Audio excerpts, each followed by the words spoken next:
Hello, everybody. Forgive me a little bit. I have allergies, and I think I've had a slight cold the past few days. So if my voice seems a little deep or a little hard to hear, that's the reasoning. And I think I'm going to conclude Prince Week by reviewing Prince's feature film debut and easily what is widely considered to be his best film and album, Purple Rain. Now, the one thing I want to say about Purple Rain is that I had seen the ending of the movie without context, and I'd heard the song before. So, aside from that, the only thing I really knew about the movie is that Prince was this struggling musician trying to get by, living in a blue collar neighborhood where his father abuses him like crazy. So, I knew about that, and I did know that people at the time, some critics had said the movie was pretty misogynistic, but when I heard that, I kind of thought that maybe the people saying this were over exaggerating a touch. I mean, I just kind of thought that because there's sometimes in the news where there's some movie reviews where you'll hear a critic be so gung ho about a specific stance, and then when you actually see the movie, you kind of realize that the person doing the review was a little melodramatic to say the least. And now, before I get to the movie, near the end of this review, I do have to say that I watched the movie for the first time with my friend Zach Keller um, about 2 weeks ago. Actually, no. It was a week ago. It was a week ago. Never mind. And but before I tell you my thoughts on the movie, I just want to say that when I talked about it to his dad, Mr. Keller, um, he actually said something about the movie that made me look at it in a different perspective and kind of saved me from really despising this movie. So yeah, I'll get to that at the end, but I have to get through my thoughts first in order for the context to be sufficient.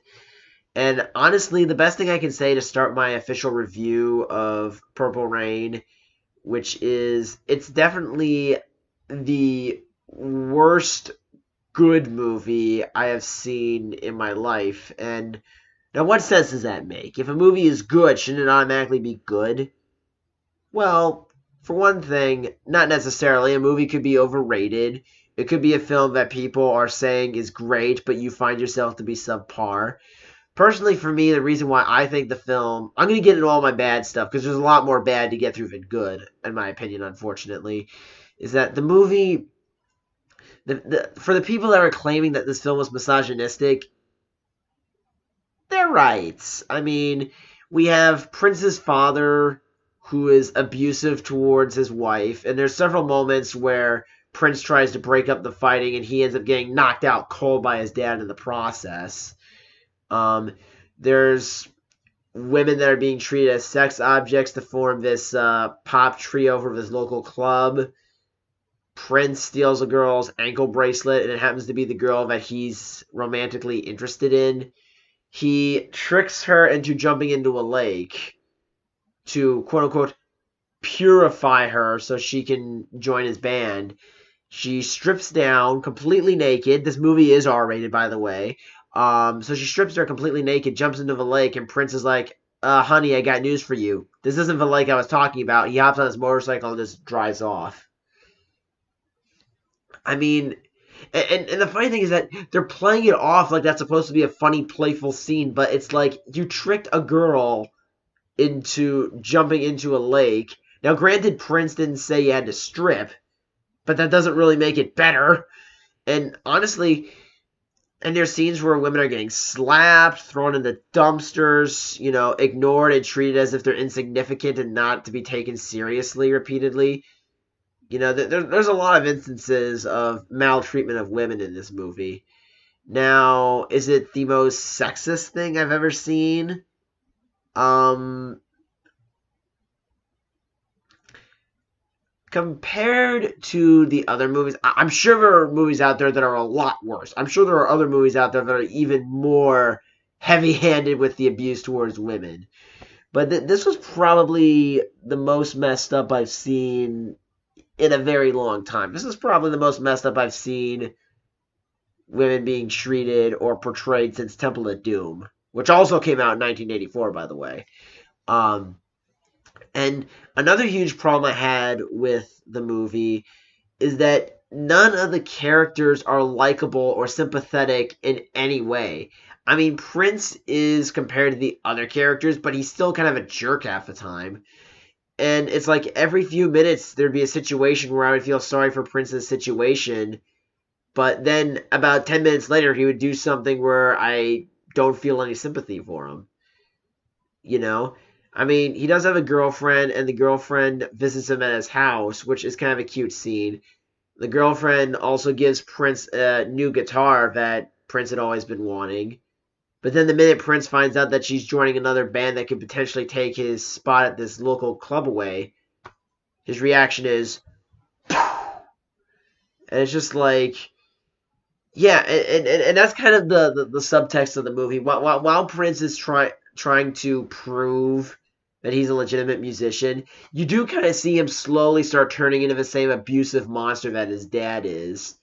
And that leads into what Mr. Keller said about the movie, but there's one other piece of credit. There's a few other things I want to get to first. I'll get to that in a few minutes.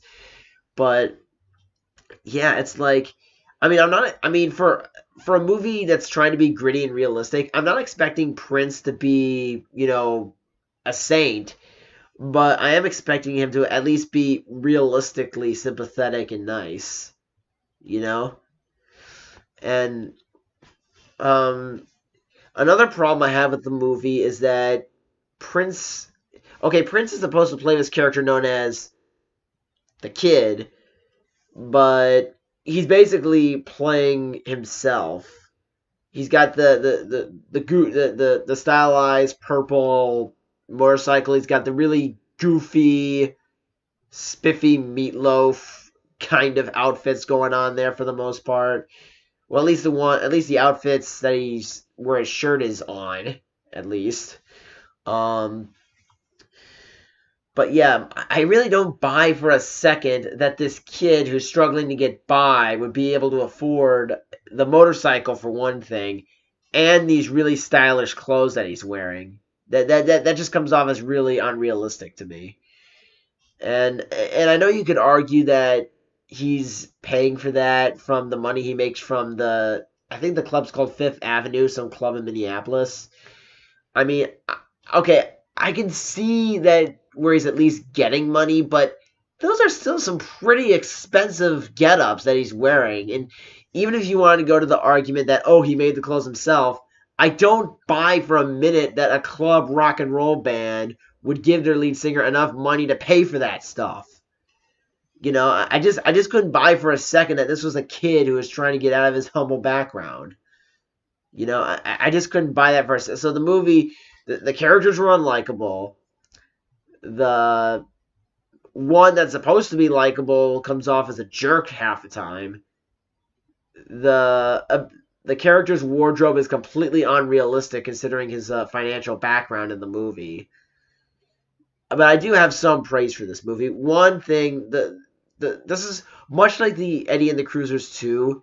The saving grace of this film is the soundtrack. It's basically one long epic music video for Prince and his music, and it's very entertaining. It's not like Moonwalker where you could tell they just had Michael Jackson at the height of his fame and they were just trying to shamelessly promote his talents.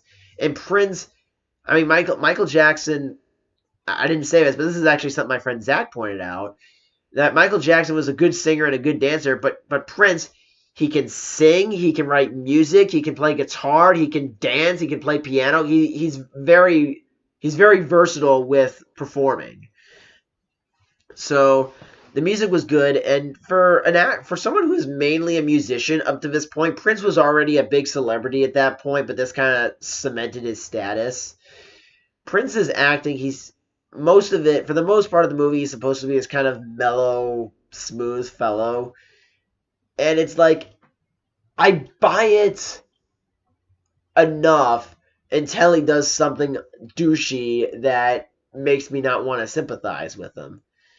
And here I thought I was going to have this review done in under 10 minutes, but no, these reviews are getting longer and longer now. Anyway, so I think the acting is good. The writing is good. It's just the characters aren't sympathetic enough for me to get behind. And another problem I have with the movie is that at the end of the movie, Prince dedicates his final song to his father. And I feel like if they really wanted to have that scene have more emotional surge to it, without giving too much away, Prince's father does end up attempting suicide.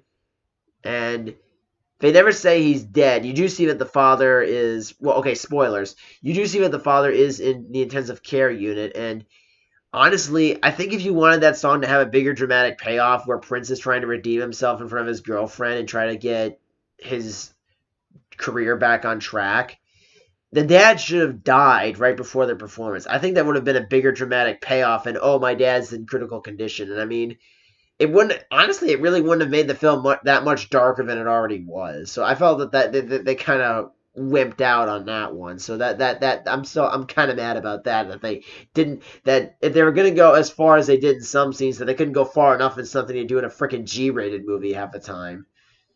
So now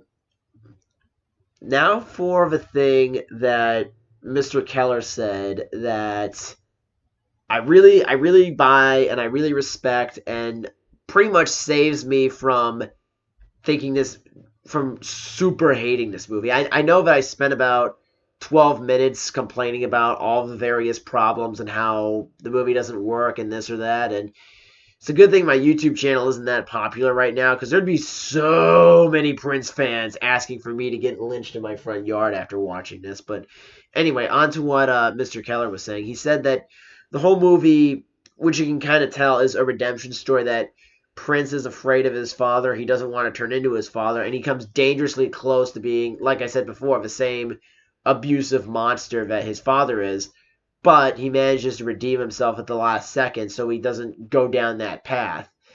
And it's like, I can really see that. I can definitely tell where Mr. Keller is coming from. And I will say this, if that was, since that was the movie's intention, I think if it executed it a lot better and made Prince a more likable, sympathetic character, then this whole movie would have been brilliant. It would have been brilliantly done. It's just, and here's the thing, I don't care if all the other characters are horrible people. If Prince was the one likable character in the movie to an extent, but that extent was enough for us to get behind him throughout the entire movie, this would have worked perfectly. But even Mr. Keller admitted that the way the movie tried to get that point across was poorly done, and yeah, it just didn't really work.